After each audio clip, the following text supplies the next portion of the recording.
and it's good to be here. If you're new to C3, so am I. So, welcome. We had, if you don't know the structure of Like a Morning, at 9 o'clock, a few of us gather in a room over there and we discuss a question. Or today it was just a single word, and we have a very lively and generative conversation.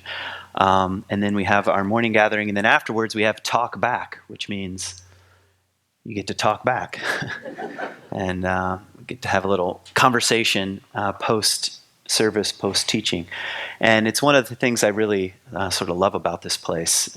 Each Sunday feels like an ongoing dialogue, and so it's life-giving to me. And one of the problems, though, with having a morning where you start off with a conversation, it tends to shape then what you're going to say. So, and I already have a problem not sticking to whatever I planned on talking about. A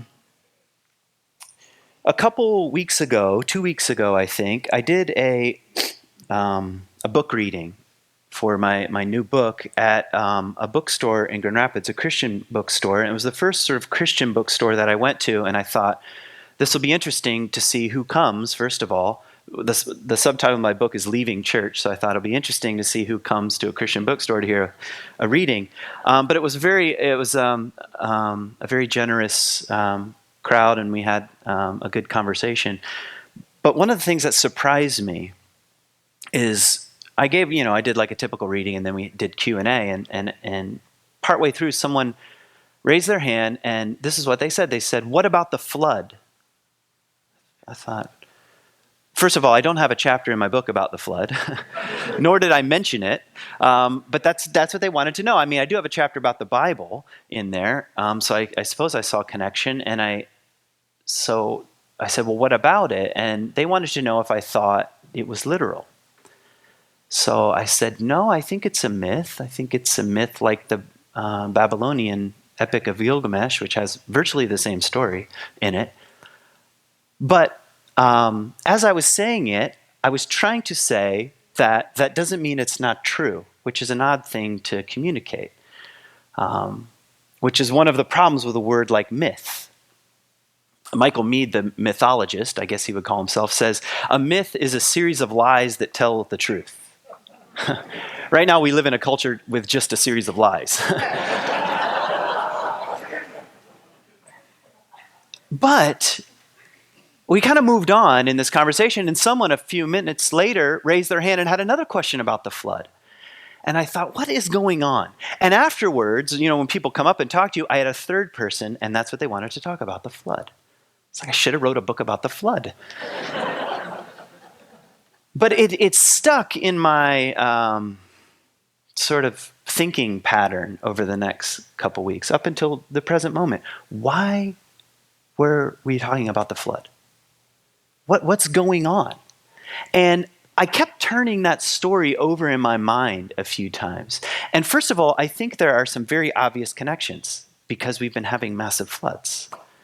So it awakens something in us, probably in the deep structure of the psyche, in our own archetypal patterns, if you want to sound really fancy, that something in there knows of such a story where human beings in all our power and ability to control nature suddenly find ourselves in a moment where we have no control whatsoever. I mean, think about the tragedy and the power of saying an entire island is without power. Think about that as an image, as an idea. It awakens something, I think, deep. And some of it is just dread. There's a sense of dread. There's also a sense of awe and wonder. After all, storms are not new. Floods are not new. So I actually think that's probably why, although I'm not trying to psychoanalyze every person that raises their hand and has a question, but that's part of why I think this was coming up, this flood. And I also think we live in, if this is a phrase, I'm going to just use it, noadic times, where there seems to be a kind of flood, a tide is rising that has global implications that I think the original writers of the flood story or the Epic of Gilgamesh couldn't even imagine. When they imagined a worldwide catastrophe, they had a very small conception of what they meant by world. We have a different one. And I think, what do I mean by we live in Noah-like times? I don't mean God is up there and he's like getting ready to kill everybody. I mean, we live in an age where there are very few dreamers imagining a world that no one can yet conceive of. That's actually in the Noah story. Everybody thinks he's crazy. And he's building a boat for a flood no one has seen before. And they say, this guy's ridiculous. And Noah's an interesting figure because he doesn't have in mind just his own family's well-being, sort of like, I've got a bunker in the basement with bottled water and ammunition, and I'm going to survive. He actually has in mind every creature on the earth that he knows of. That's the whole 2x2 business. He's a dreamer in a time where the dreamers are having a hard time in this country. He's a dreamer, and it's such an interesting image. It's also an apocalyptic image. And I mean apocalypse in the old Greek sense of the word, which I don't mean Jesus flying down on a horse and sucking everyone up with a vacuum, not that kind of apocalypse. I mean it in the old sense that the world collapses and renews. Ancient people had an experience of such a thing, that the world collapses and yet it renews. I think we live in that age. Something of our world is collapsing. What it means to be an American is collapsing. It's coming to an end, which Yeats's poem is talking about. I mean, sorry I put that in there. Sorry to leave you with such a dark image. But there it is. And we need the poets. We need the poets because they tell a series of lies that tell the truth. and actually, poetry awakens in us the kind of soul knowledge that people are actually very hungry for. It's truth beyond facts. And we live in a crazy time where what we would call facts, I mean, it seems like you can just make them up. So we think it's in an argument about facts, and that's why you need poets, because they say, who cares about the facts? Let's talk about the fact that the falcon cannot hear the falconer. Now that is true. That's true. The falcon cannot hear the falconer. And here we are swinging out in these bigger circles, further and further away from home, whatever we mean by home. I mean home for the soul on the deeper level. Turning and turning in the widening gyre, the falcon cannot hear the falconer. Things fall apart. The center cannot hold. That's true in the smallness of our little town, even our families, and very obviously on an economic, social, and political level. National level. The center cannot hold. Mere anarchy is loosed upon the world, where tweets about nuclear war and the NFL are on the same level.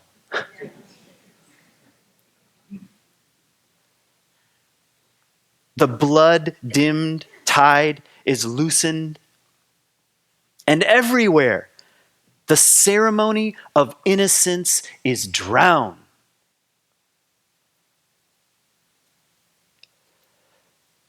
The best lack all conviction, while the worst are full of passionate intensity. Yeah, that seems true. That seems more true than fake news. So yeah, what is Yeats imagining? He's imagining the end of an era, the end of an age. He's wondering about the second coming, which is an apocalyptic image. The death of something and the renewal of something. Something in the ashes begins to grow out of the collapse of something old. That's the deep insight that our greatest storytellers and poets have always hovered around. It's actually the story right in the very heart of Christianity. What else is it except a story of the death of something and the renewal of something? It's right in the obvious thing that, wasn't there like a cross controversy at the musical Fountain, you know? I don't think they were had in mind what I'm talking about necessarily. These big archetypal patterns, but nevertheless, it's there. It's there. So yeah, the best lack all conviction, and the worst are full of passionate intensity. So fairly dark, apocalyptic image that I think hooks us into the question of home, because there's a kind of homelessness. You can imagine it. Think about the falcon flying further and further away from the falconer, or you cannot hear even the falconer's voice anymore. You don't know where the center is. In other words, you don't know how to come back home. It's an image of someone, a human being, who's lost their own soul, their own center. And it's an image of a culture that's lost its own soul, its own center. It's lost the continuing cry of the falconer. Yeah, I don't want to explain too much. In fact, when I thought of this poem as I was preparing, obviously, since I put it in there. But I thought, I'm not going to read any criticism, like literary criticism, which ordinarily I like to do. I like to see what people say, all these things. Yeah, I was like, forget it. I'll just stick with the images as they are. I don't pretend to know what he's talking about. And I'm not pretending to know by reading someone else that's pretending to know, which we call scholarship. Quoting people, quoting people who quote people. That's what I call a PhD.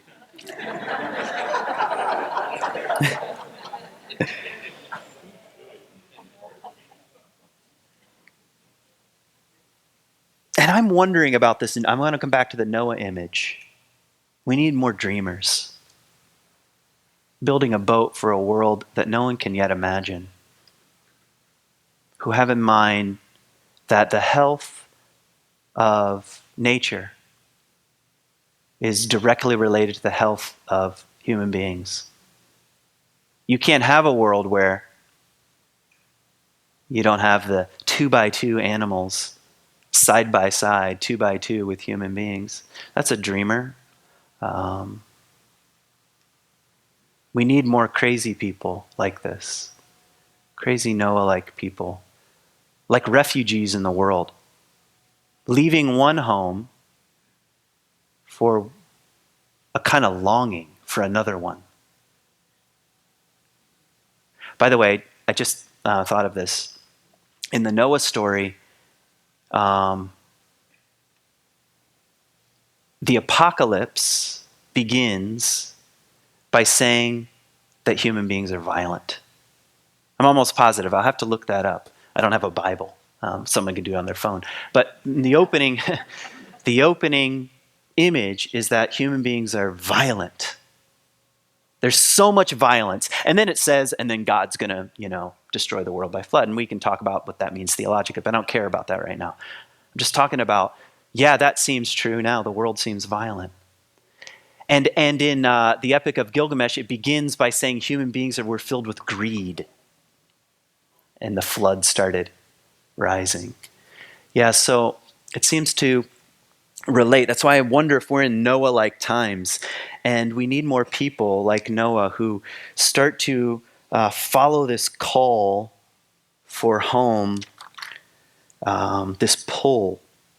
So I want to say a couple things about this pull of home. So what is this pull of home? The way I would describe it is that there's something of the soul's true place that is part of the call for home, the pull to home. Something of the soul's true place. What do I mean by that? I mean a place that one comes to occupy that feels like the place they were born to occupy.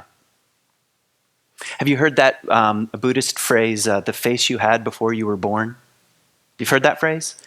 Well, now you have. The face you had before you were born. Discovering the face you had before you were born.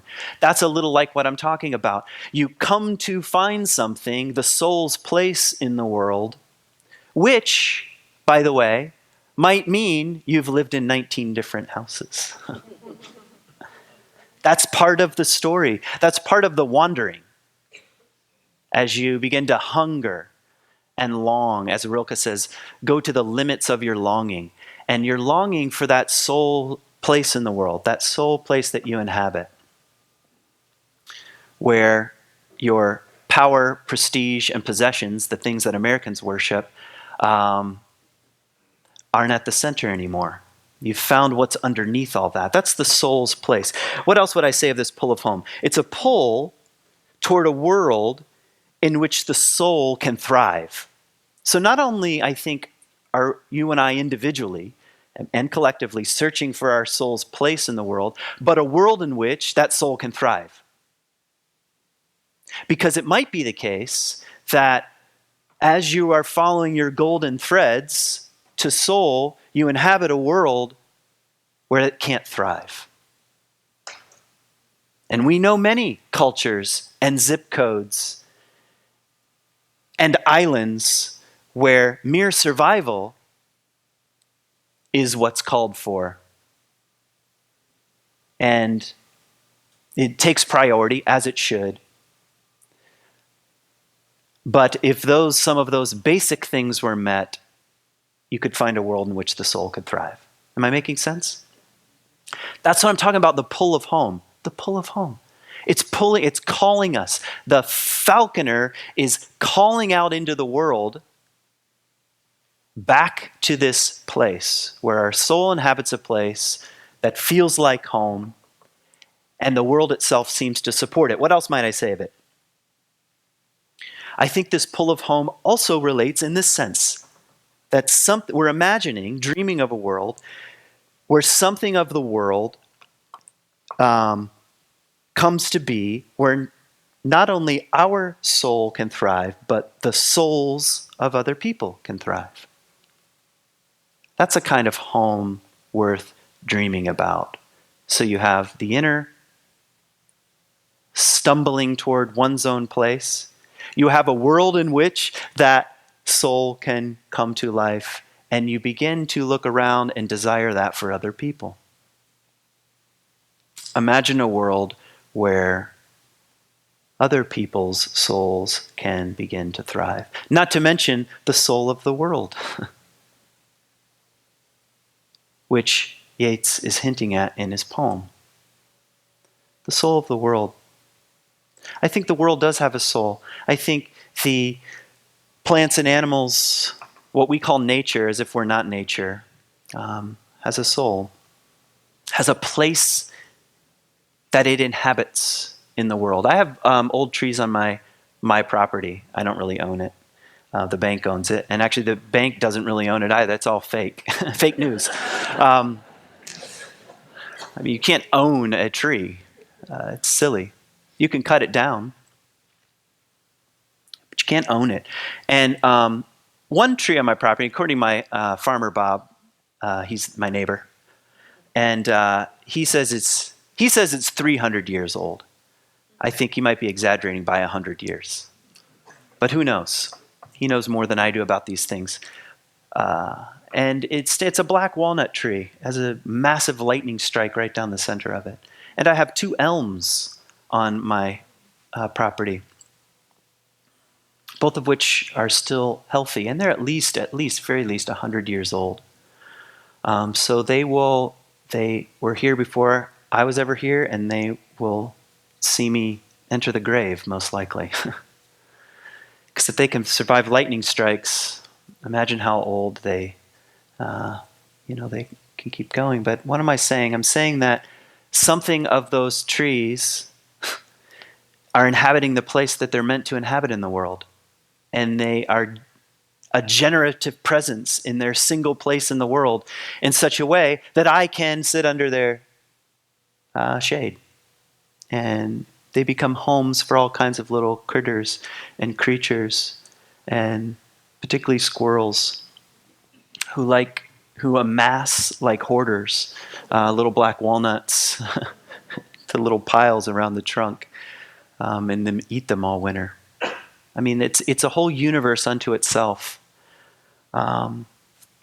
Yeats and also T.S. Eliot and a few others, they started writing these poems, these apocalyptic poems, because they were, with their poetic imagination, realizing what was going on in the Industrial Revolution. The Industrial Revolution had reduced the world to resources. And even when we have something terribly titled the Department of Natural Resources, as if wild lands are resources that are simply ours for the taking. That's a pretty limited view of the world. You probably all know this. I was just talking about with my friend Paul beforehand. It's just so interesting that native people who lived on this land had no concept that one could own land. That's such a... What do you mean you didn't have a concept? Conceptually, they had not formed the idea because it didn't make any sense to them. Because you can't own something that you're a part of. From dust you came, to dust you shall return. So, in terms of the dreams that we dream, the things that we imagine in our operative worldview, that's part of what is collapsing. The falcon cannot hear the falconer. We're coming to the limits of our own imagination. We're coming to the limits of our own dreams. We're coming to the limits of how we view the world. We're coming to the limits of what we mean by family. We're coming to the limits of what we mean by America. And the good news is, this is how the world is born again. It's through collapse. I wish it was some other way. I wish it was just through self-help books. 10 steps to make a better world. Step 1, let it fall apart. It just seems to be the way it is. I don't know if you're familiar with the scholar Phyllis Tickle. She died, I think, 2 years ago. Christian sort of historian, I would say.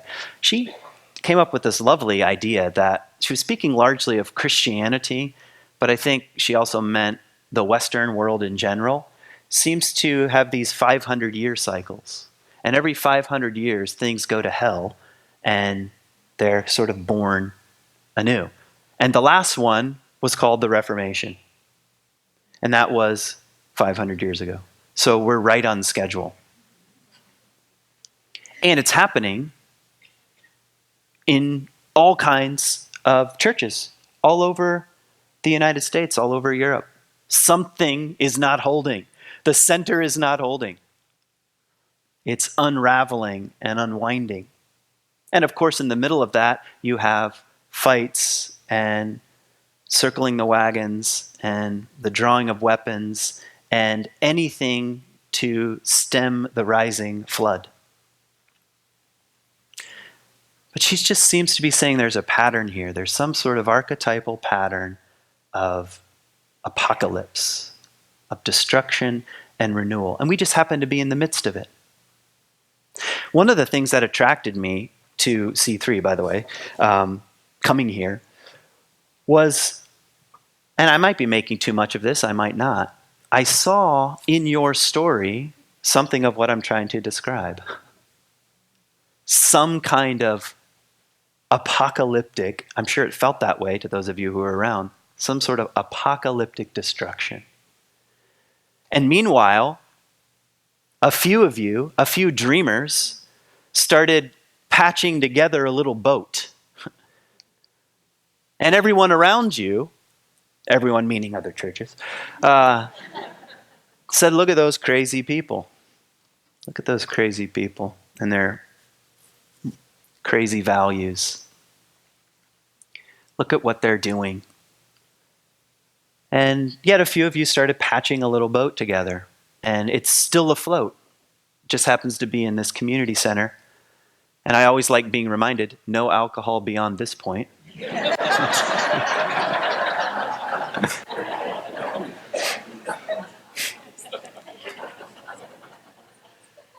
Yeah, but what I'm saying is that I'm not trying to make you sound super special. I'm saying you fit the pattern well.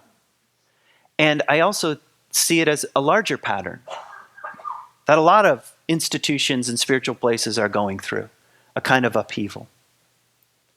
And to peel it back, part of that is because the falcon cannot hear the falconer. And the center, for whatever reason, is not holding. So Yeats's question is very straightforward, although it's a mythic kind of question. Trying to think of the line. What rough beast? What rough beast? Not what pretty savior, but what rough beast? Its hour come at last, slouches toward Bethlehem to be born. That's the apocalypse of renewal. Some rough beast is slouching toward Bethlehem, waiting to be born. That is true, I think, on the personal level, and I also think it's true on a more social level. I don't know the character of this rough beast. We're in the midst of doing that kind of dive. Now, I want to say two quick things about the pull of home, about this apocalyptic renewal, and about the journey that I think many of us are on. Now, I probably already mentioned, and if not, you'll hear me start repeating myself soon enough. That's usually what speakers and preachers do, repeat themselves to death. So you'll hear some of the same patterns, but one of them has to do with Joseph Campbell's notion of the hero's journey. He popularized this a number of years ago with his book, The Hero with a Thousand Faces. And what he essentially outlines is the very sort of quest for home that I'm hinting around about, that the world has gone mad, and a few people, like Noah, for example, set out. And they venture toward a world that they almost know nothing about. But they're willing to do such a thing only to eventually come back home again or find a new home of some sort. And with it, carry gifts that they received along the way from this descent. Because that's the sort of journey. From where you were or to a kind of descent into some darkness, like you think about the Odyssey, wandering around, and then returning to a kind of home. So he says this is a pattern that exists in the human soul and in all of our great stories. Or many of our great stories, I would say. But I wanted to mention something about it this morning because whenever we're in kind of apocalyptic times, the notion of the hero, that word is very charged, isn't it? I heard a general say on the radio last year, this is a general of the army, we need to stop using the word hero for every man or woman that goes off to war.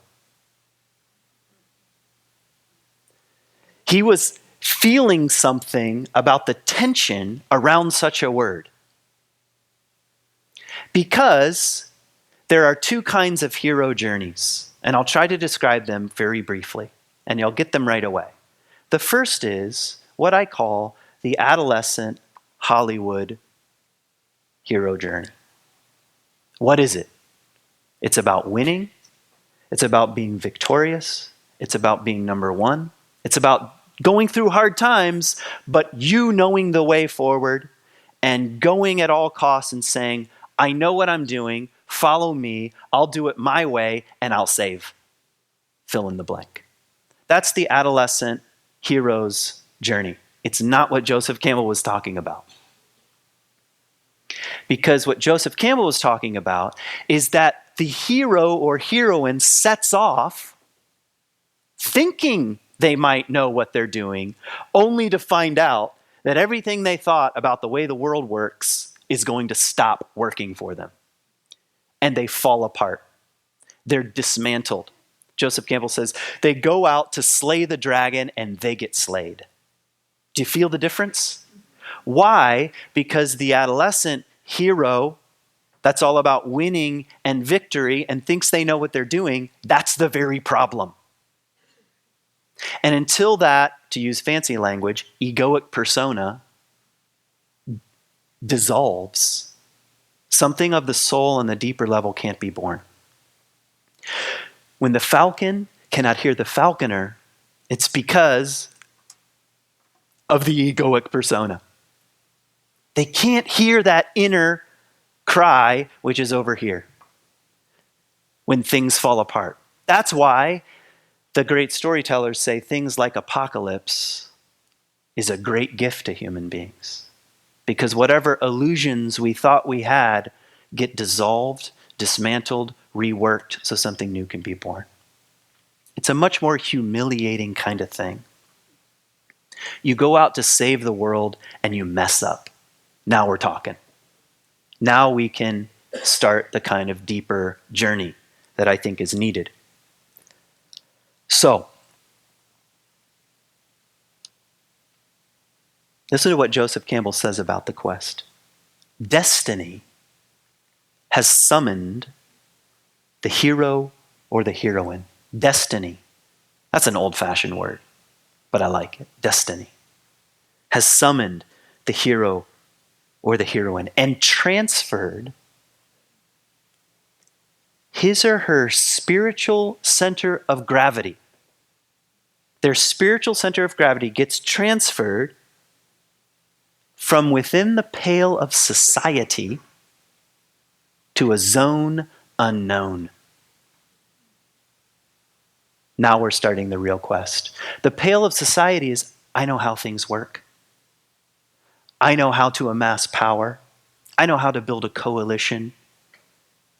I know what values are the right values. That's the pale of society. I know how this thing works. When that gets transferred to a zone unknown, now we're talking. That means you're out wandering and you don't know where you're going, which is what the quest for home is really like. Out wandering. Which is why I think the Bible, by the way, really begins with the Abram story. It says, leave your country, your people, and your father's household. Now, you can't name 3 things that are closer to one's identity than country. Leave it. That means flag waving and, all that business. Country, your people. Wait, this is my people. I got my peeps with me. We, and your father or mother. Just means your household. If Abram doesn't leave those 3 things, there's no story. There's no thing we call the Bible. There's no thing we call the Jewish people. That's transferring one's zone of identity from the pale of society to a zone unknown. And Abram is told, go to a land I will show you, but he doesn't know anything about it, and he doesn't even know where it is. Do you hear what I'm saying? So, in the old world of giving sermons, you're supposed to do things like, how are you going to apply this to your life? I have no freaking idea.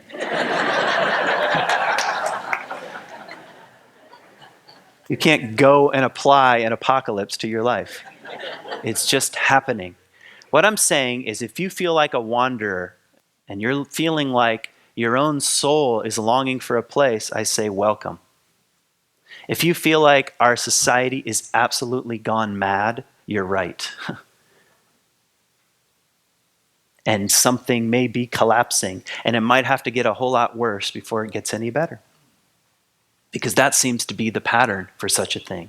What I'm saying is that if you are a boat builder and something of your own soul is starting to wake up, you're not a crazy person to me. To everyone else, fine. But to me, it's not such a crazy notion. I want to end with one idea. And it's an old idea. And the idea is this. Maybe you've heard it. The idea is that the soul, and you might want to ask me sometime, what do you mean by the soul? And I'm going to say, I'm not really sure. The soul chooses the time in which it's to be born. It's an old idea. The soul chooses the time into which it is born. When I was a kid, I wanted to live in the 1800s. I did. I wanted to wear a coonskin cap, and I wanted to have a muzzle loader, and I grew up in Virginia in the mountains, and I wanted to run around and befriend. We called them Indians back then. That's what I wanted to do. I felt like I was born in the wrong era. This little insight says, there's no such thing. You were born for such a time as this. Something about me trusts that idea. And to go back to the poem, the best lack all conviction, while the worst are full of passionate intensity. If you are feeling like you lack some conviction, I just want to end by saying maybe it's the case that your soul has chosen to be born in this freaking crazy time, in these 4 years. And you know what I'm referring to. Right now. I don't know why, but something of your own soul's gift in the world is needed right now, in the middle of the apocalypse. That's what I'm trying to say. So keep going. Thank you.